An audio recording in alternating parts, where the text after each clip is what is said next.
In 1969, Swiss-American psychiatrist Elizabeth Kubler-Ross published On Death and Dying, a book based on interviews with over 200 terminally ill patients about their own experience of facing death.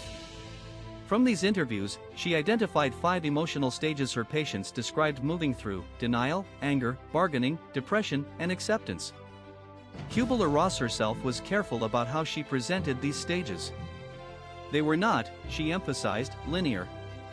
Not everyone went through all of them. People moved back and forth between them. They were a framework for understanding some of the emotional terrain of facing one's own death. But her model was adopted by popular culture with a rigidity and a universality she never intended. It became applied not just to facing one's own death but to bereavement, the grief of losing someone else. It was applied to divorce, job loss, trauma, any significant loss. It was presented as a map: here is where grief goes, and here is where it ends. The problem is that the research on actual grief does not support this map.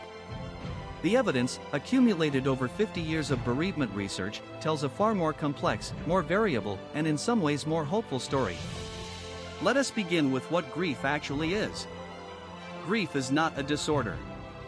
It is not a malfunction. It is the natural, necessary response of the mind and body to the loss of something or someone to whom we were deeply attached. The attachment bond, the deep, biologically grounded connection we form with the people we love, is wired into the nervous system. When that bond is severed by death, the system registers